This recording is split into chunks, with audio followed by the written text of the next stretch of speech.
if you can understand this part of the psychology of your client, you really mastered the art. You have a direct connection to that particular client. Welcome to the Private Chef podcast, serving the 1%. I'm your host, Hennche, and on our show we speak to the best chefs, how they honed in on their skills to excel in the industry, and what it takes to work as a private chef for some of the most exclusive clients in the world.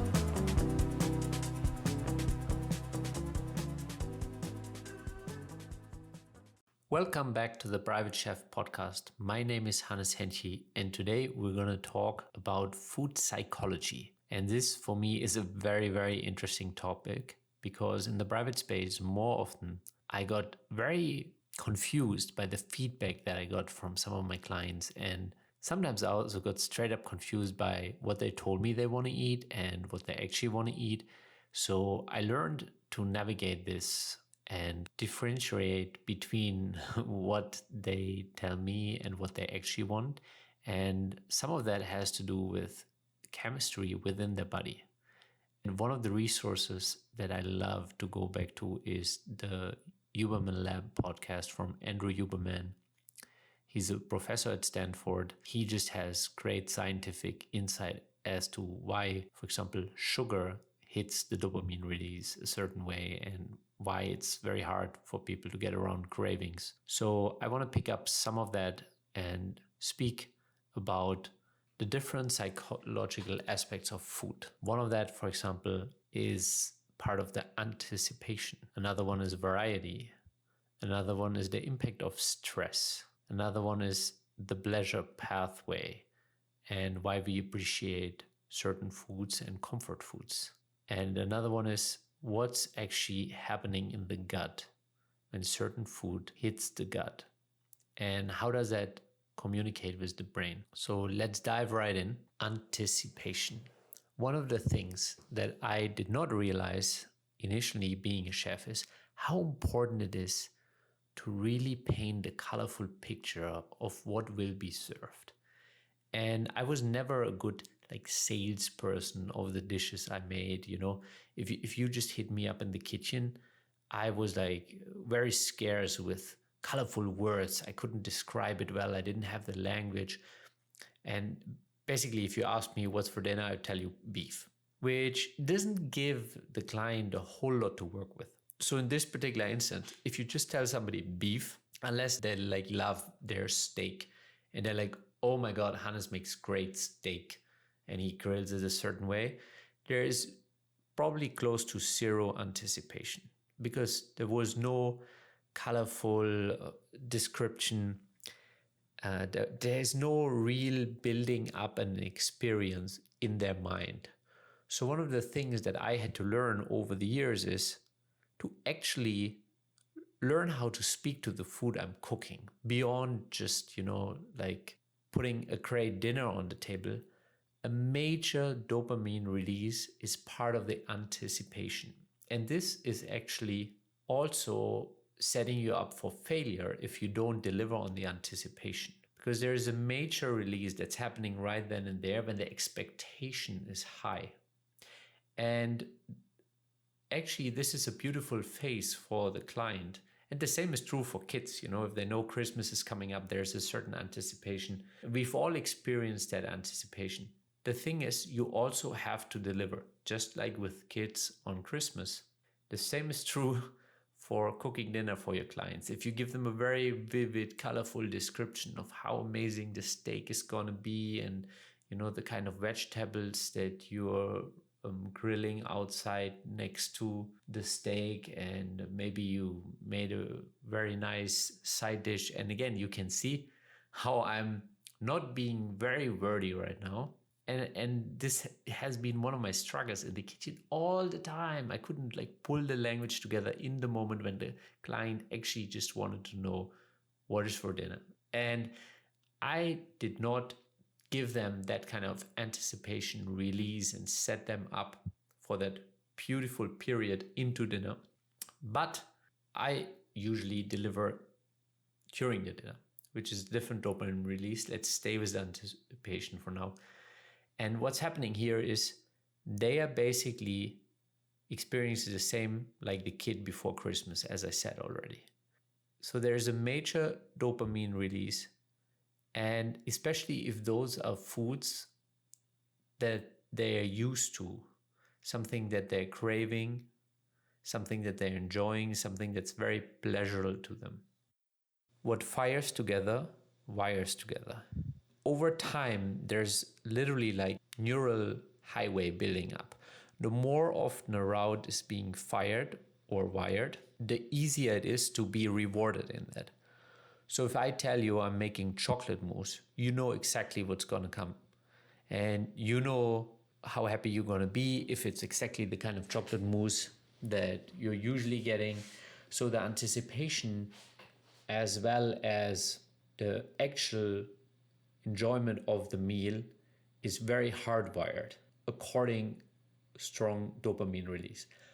But let's say it's the third or fourth day of the week, and now we're kind of going to the second one, which is variety, and I'm still serving you chocolate mousse. This is where by default the client will slowly start getting bored because the dopamine release will be lower and lower. And we're starting with the release in the anticipation as well as with the actual release when the meal is being served. And some of that is hardwired into our DNA because for a healthy organism, for a healthy human being, variety is very important. Like, let's say we're 10,000 years back and we're still kind of roaming around. We haven't settled down with the farming community yet. We're still hunting, gathering. If you eat the same thing over and over again, chances are very high that you will actually not have full spectrum in nutrition, and you will not have maybe the protein or the different amino acids, and it all comes from variety. The most healthy organisms eat a variety of different foods, which covers all the aspects that the body needs. So we're hardwired for that. And that's another thing why even the best chefs, if they don't have large variety in the culinary skill set, they will start boring their clients. And I've seen that over and over again, where very talented chefs, if you don't have a big toolbox of different recipes where you can really bend the flavor profiles, most clients eventually tend to get bored a little bit. And that's obviously an intelligent client understands that, which is why, they go out, they go to other parties, maybe they hire a chef for the days off to bring in a little bit of variety. But this is something that as a chef you have to understand. Variety is a natural phenomenon that the human system actually longs for. And dopamine release is being lowered every single time something is served over and over again. This is not true for everybody. I know I've served some outliers that are perfectly happy with their chef salad made the same way every single day. Some of my clients craving extreme variety, and you can tell when they're getting bored of the repetitive flavor profile, which is another thing. Even if you're very talented chefs and you're very balanced and nuanced dishes, if the flavor profile tends to be similar, you will still have a similar issue where the variety is lacking, and therefore again we're talking dopamine release. A lot of that satisfaction of eating has to do with this one reward mechanism. And the better we understand that, the better we can serve our clients. Another one that we spoke about in the beginning is the impact of stress on dopamine release. When we are stressed, our brains release cortisol, which can interfere with dopamine production. And that in return leads to cravings for unhealthy food. The foods in return release temporarily some of the dopamine.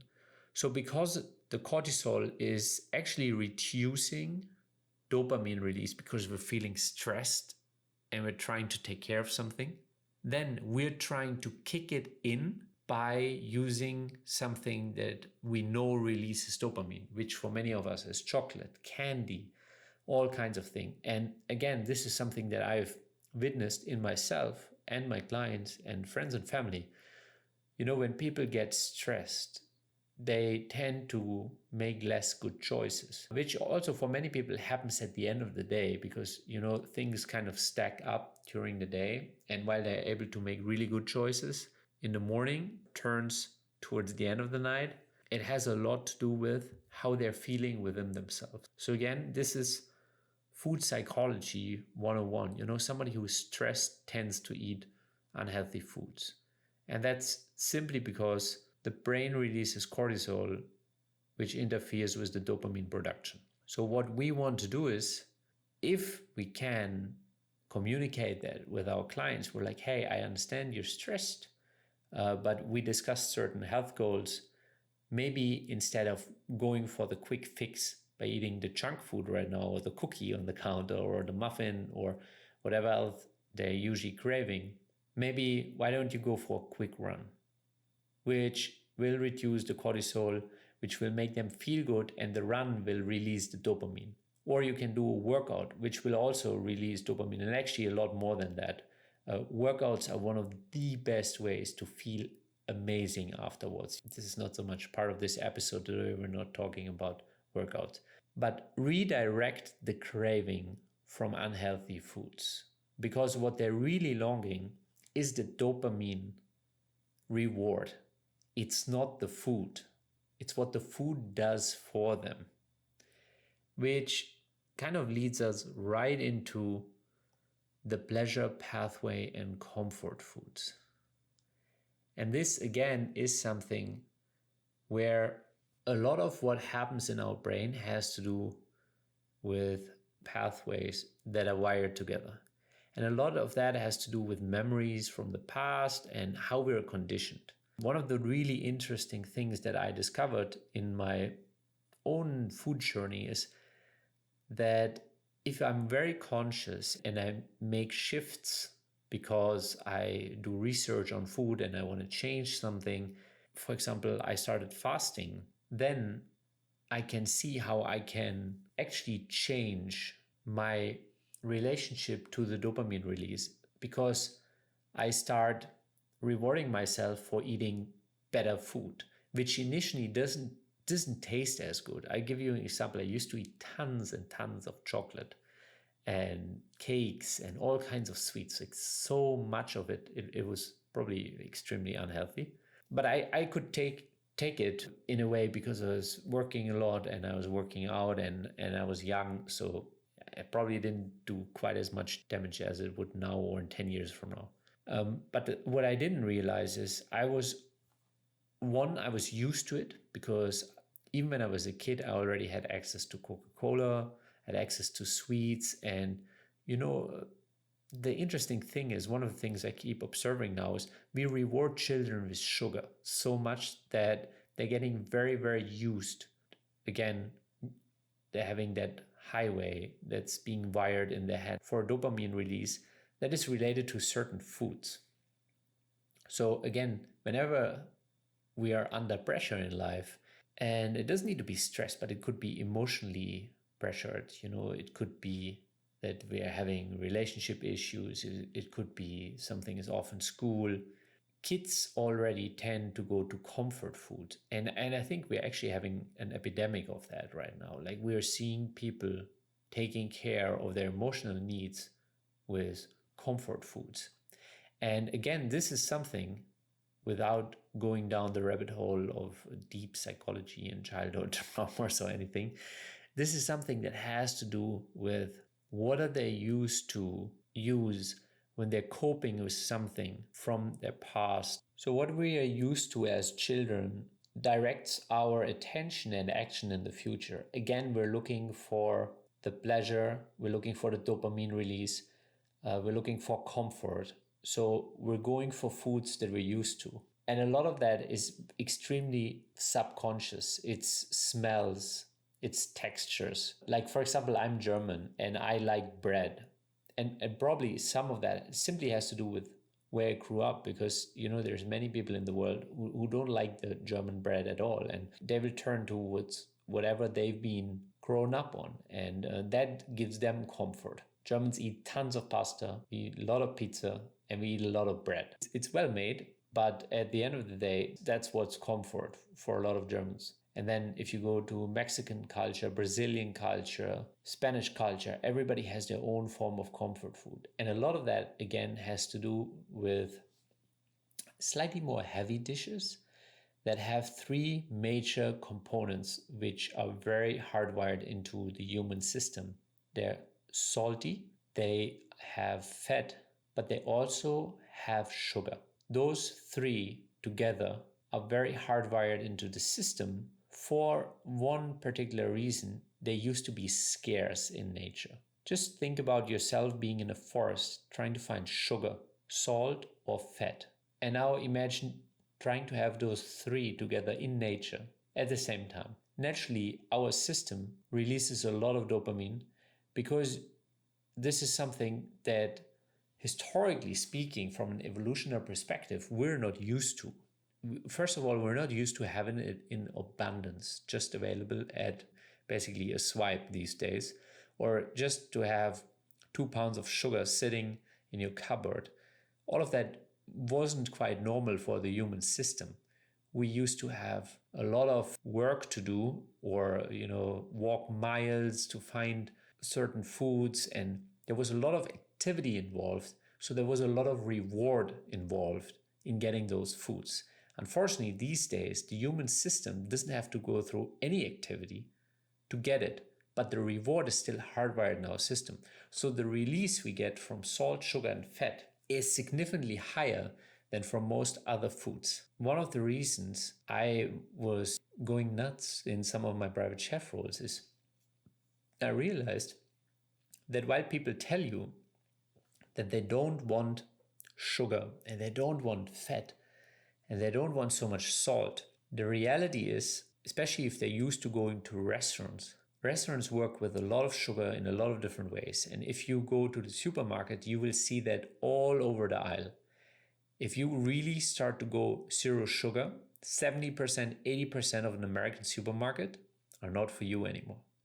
Actually, it's the same in Europe. And I understand why manufacturers are doing it, because it sells more. People are so used to having that nuanced sweetness even in savory dishes, and it releases dopamine. So there's a reward because you're more likely to purchase the product again than another brand that might just give you straight up tomato sauce that doesn't have that slight unnoticeable sweetness that is just enough to release the dopamine in your gut. And the same is true for fat and salt.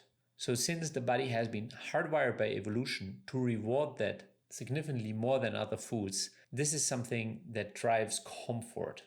And paired together with memories from our past, from our childhood, that's basically the hardest pleasure pathway and comfort food. And I think for us in the private industry, this is a particular important part of understanding our clients. If you can understand your client's pleasure pathway and their comfort food, you have a direct connection to their emotional heart, so to say, because you can touch them. And in a funny way, this has been part of the Pixar movie Ratatouille. Where that critic goes to the restaurant and everybody is like very, very afraid of him. But then the little red chef makes him the meal that carries him back to childhood memories. And so often as a private chef, clients ask him this is a recipe that my grandma used to make. And if you're lucky, you get enough information to actually make it. I think more often than not, as a chef, these are the most terrifying requests. You can ask me for anything, but when you ask me for a family recipe that has been carried through, and people are looking for that very, very particular experience. And the reality is, grandma's recipes are grandma's recipes. I haven't met anybody who cooks the way my grandma does.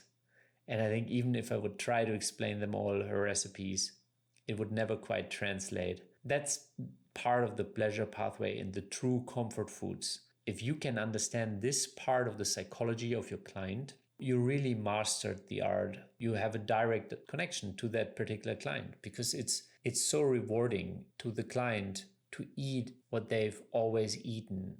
in those times. There's actually also another connection between dopamine release and how we think and feel about the food we're eating. And I'll give you an example. There's a lot of clients who ask for vegan diet and more healthy diet. And in my experience, the least satisfied client will be someone who doesn't actually believe in it, someone who doesn't do it because they decided to do it, someone that is like, hey, my doctor told me to eat healthier, wants me to eat vegan. Can you just make some dishes for me here? Maybe just make me a fake burger or something. And the thing is that in that kind of food psychology, it's very, very important that you have a full psychological buy-in by the person that wants to eat it. Because the reality is, if you're used to eating a pizza or if you're used to having a beef burger or beef cheeseburger or something, and you're getting a fake version of it, even if it's a great and amazing fake version of it, you won't be satisfied in the same way. And a lot of that has to do because there's a lot more subconscious things going on than just you eating a perfect fake. It has to do, again, salt, sugar, fat. It has to do with the nuances of certain flavor profiles, the way the juice runs over the tongue, the texture. There's so many different layers to the psychology of food. It starts with looking at the food, the presentation, the way it looks. Even if vegan burger looks close to, it doesn't look the same. Even if they add red beet to color the patty so it looks slightly like a beef burger, your body, your brain, your eyes know different, and the release, anticipation, the dopamine will be different.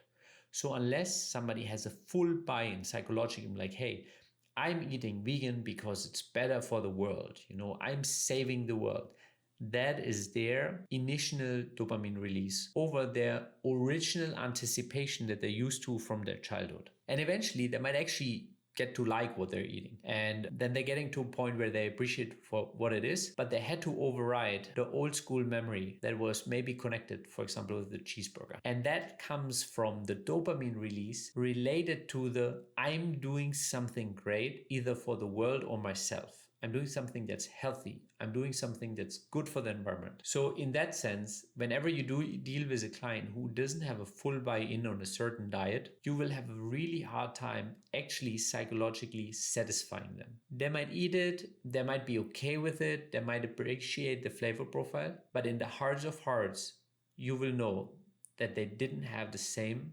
satisfaction eating it, and you will know why, because they didn't get the same dopamine release. That's the interesting thing about food. There's so many different mechanisms, from the gut to the visual perception, even hearing less so, but definitely large part comes from the nose. All of those senses are so subconscious that it's very, very hard to fake it. And another one, which is just being more and more brought out in the scientific community, is the gut-brain axis. There's so much going on in our guts with like billions and trillions of tiny organisms that are actually an ecosystem within themselves. And they have a direct connection to the brain, which also regulates our mood beyond just the simple release of dopamine. But if you really want to get down to the scientific nuances of all of that, again, I think a good way to start is check out the Huberman Lab podcast by Andrew Huberman. He speaks a lot about cravings, food reward, dopamine reward, and what it does to our brain. And it's more scientific if this is what you're looking for. But I think for chefs, I kind of boiled it down to what it means for our clients and for us as chefs to understand it, because it's something that has been rather frustrating to me originally when I was cooking and I knew it, that it wasn't quite as satisfying as when they wanted it. I'm giving you a couple of examples now. One time, a friend of mine actually took over while I was on vacation for a couple of weeks. He was cooking for the family. And obviously, so now we have multiple different aspects here. One, there's new variety. Then there's anticipation because it's a new chef. Then there's actually different food. And then I figured he actually threw sugar in the food. so he was adding sugar to savory food. And one of the examples when I came back, I used to make roasted carrots, and I never added sugar to it, and I wouldn't quite add butter to it usually. And then the principal was like, I don't know, he's making the carrots really, really nice. And I'm like, okay, what are you doing to the carrots? And he's like, well, I'm caramelizing them with sugar a little bit, and then I'm throwing in some butter. And I'm like, okay, that's not quite what we're headed for in terms of, like, we had an entire wellness team, and there was a nutritionist and there was a doctor involved. Sugar and butter was not part of the guidance when it came to vegetables. But again, that's what satisfied the principle. And I was like, okay, no problem. I can throw a little bit of sugar if that's what's appreciated here now. And then I was working with a different client a couple of years earlier. So the estate manager brought me in. They were like, okay, gluten-free, vegan, like all out. And I was like, okay, no problem. And I started cooking just the way I was told by the estate manager, and it was going okay. And then after 2 days, they were like, why don't you spend one day with our fill-in chef? So the chef that usually covered just like 2 days a week, besides the full-time chef. And this was a position that I was just kind of interviewing for at that point. And he was making muffins and steak, some pizza bread. I saw him using literally everything they told me not to use. He put butter with the steak, and then he put flour, real flour, he put real butter, he put sugar. And I'm like, man, this is quite the exact opposite of what they told me to do. He's like, yeah, but then it doesn't taste good. So he put all of that out, and obviously they loved it. And then I was like, okay, this doesn't really add up. You have one chef come here 2 days a week who's giving them all of the naughty food. And then you, as the main guy, are supposed to compete with that, but kind of adhering this really, really strict diet guidance, which you just know you will never live up to the dopamine release that they can and will get on the other one. So those are positions that I actually don't like to be in. If I have clients that don't have a full psychological buy-in on the diet that they would like to eat, then I'm not inclined to work with them. Obviously, if you're already in a position and somebody changes their mind and they want to try out something, I'm happy to cater to that. But let's say we're in an interview stage and you find out that they're not as sincere about the diet. I personally like to steer away, just because I understand the psychology behind food sufficiently enough now that I know that that's not quite what I'm looking for. I actually love to work with people that have a really high buy-in. They're looked at the diet, they know why they're doing it. One of my favorite ones is somebody who has health reasons to really go all in on that diet, or athletes. I love to work with them because they're very professional, most of them, not everybody. Even on the spectrum of athletes, I would say there's like the 1% and the 1% and the 1%.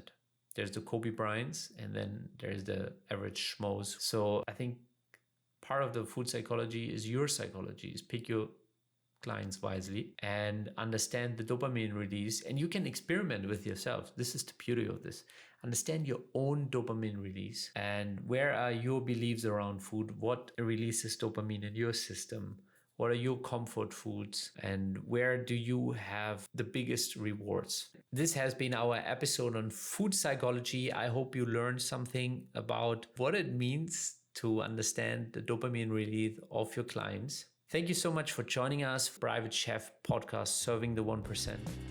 Thank you for joining us at the Private Chef Podcast. If you know any highly skilled chefs that want to take their life to the next level, make sure to share this podcast with them. And if you enjoyed this episode, click subscribe and check out our upcoming episodes. Thank you for listening.